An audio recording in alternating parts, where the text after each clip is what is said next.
നിളാനദിയിലെ സ്നാനവും ആരതിയും യജ്ഞങ്ങളും മറ്റുള്ള ചടങ്ങുകളുമൊക്കെയായി മഹാമാഘ മഹോത്സവത്തിന്റെ ആത്മീയ ലഹരിയിലാണ് തിരുനാവായ. കേരള കുംഭമേള എന്ന് വിശേഷിപ്പിക്കപ്പെടുന്ന മഹാമാഘ മഹോത്സവത്തിന് ആയിരങ്ങളാണ് ഭാരതപ്പുഴയുടെ തീരത്തേക്ക് എത്തിക്കൊണ്ടിരിക്കുന്നത്. വലിയ രീതിയിലുള്ള വിജയമാണ് മഹാമാഘ മഹോത്സവത്തിന് ലഭിച്ചത്. ആയിരങ്ങളാണ് ഓരോ ദിവസവും അവിടെ എത്തുന്നത്. കഴിഞ്ഞ ദിവസം 70,000-ലേറെ പേർ എത്തിയെന്നാണ് ഒരു കണക്ക്.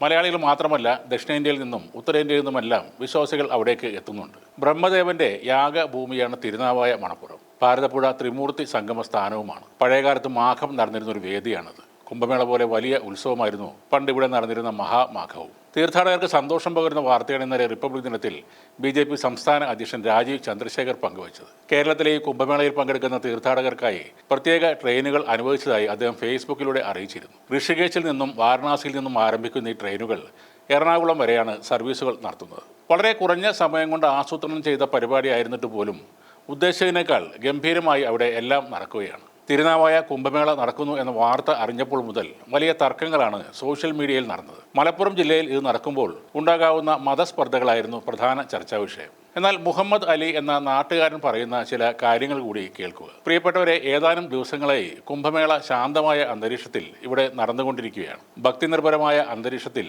ശാന്തി മന്ത്രങ്ങൾ മുഴക്കി തികച്ചും ഗ്രീൻ പ്രോട്ടോകോൾ പാലിച്ചുകൊണ്ട് നിള മണപ്പുറവും ചുറ്റുപ്രദേശങ്ങളും ആവേശത്തിലാണ്. തിരുനാവായയിലെ ഓരോ വീട്ടുകാരും വരുന്ന അതിഥികളെ സ്വീകരിക്കാൻ തയ്യാറായി നിൽക്കുകയാണ്. അവിടേക്ക് വരുന്ന വിദൂര ദേശത്തിലുള്ള ആളുകൾക്കായി വാഹനം പാർക്കിങ്ങിനായും ഭക്ഷണക്കടകൾക്കായും സ്വന്തം വീട്ടുമുറ്റം വരെ അവർ സൗകര്യപ്പെടുത്തി കൊടുത്തിരിക്കുകയാണ്. കുംഭമേള നടക്കുന്നതിന്റെ അടുത്തുള്ള മുസ്ലിം ദേവാലയം ഭക്തർക്കായി ശൗചാലയവും കുടിവെള്ള സൗകര്യങ്ങളും വിശ്രമത്തിനായി ഇരിപ്പിടവും ഒരുക്കിയിരിക്കുന്നു. ആ പള്ളിയങ്കണത്തിലെ മൈതാനത്ത് നിന്നും നിള ആരതി വീക്ഷിക്കാൻ നൂറുകണക്കിന് ഭക്തജനങ്ങളാണ് തടിച്ചുകൂടുന്നത്. നിയമപാലകരായി എത്തിയ പോലീസുകാർക്ക് രാത്രികാലങ്ങളിൽ താമസിക്കാനും പ്രഭാത കൃത്യങ്ങൾക്കും മറ്റുമായി സൗകര്യവും ചെയ്തു കൊടുക്കുന്നു. മലപ്പുറത്തിന്റെ മാനവികത പറഞ്ഞു കേൾക്കുന്നതിലും അപ്പുറത്താണെന്ന് അതിഥികളായി എത്തിയ പുറം രാജ്യക്കാർ കണ്ടറിഞ്ഞ് പോവുകയാണ്. സന്തോഷകരമായ കാഴ്ചകളാണ് എങ്ങും കാണാനുള്ളത്. പരിമിതമായ സ്ഥലത്ത് ഇടുങ്ങിയ റോഡുകൾ, വേണ്ടത്ര സാനിറ്ററി സൗകര്യങ്ങൾ ഇല്ലാത്ത സ്ഥലത്ത് വരെ 100 വാഹനങ്ങൾ ഒന്നിച്ചു വന്നാൽ തിരൂർ കുറ്റിപ്പുറം റോഡ് സ്തംഭിക്കുന്ന അവസ്ഥയാണ് ഉണ്ടായിരുന്നത്. എന്നാൽ യാതൊരു പ്രയാസവുമില്ലാതെ ആയിരക്കണക്കിന് വാഹനങ്ങൾ കടന്നു പോവുകയാണ്.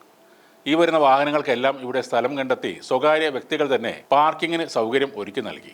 അപൂർവമായ ഒരുമയാണ് ഇവിടെ കാണുന്നത്. വിശ്വാസപരമായ കാര്യങ്ങൾ, ദർശനങ്ങളൊക്കെ നല്ല നിലയിൽ നടക്കട്ടെ എന്ന മനഃശുദ്ധിയാണ് എല്ലാവരിലും കാണാൻ കഴിയുന്നത്. 2028-ൽ ഇവിടെ വരാൻ പോകുന്ന മാഘ മഹാകുംഭമേള ഇതിലും ഭംഗിയായി നടക്കട്ടെ എന്ന് ആശംസിക്കുകയാണ് എല്ലാ ജാതിമതക്കാരും. ഒരിക്കൽ കൂടി ഉത്തരേന്ത്യക്കാർക്ക് മുന്നിൽ മതേതരത്വം മുറുകെ പിടിച്ചുകൊണ്ട് നമ്മുടെ കൊച്ചു കേരളം തലയുയർത്തി നിൽക്കുകയാണ്.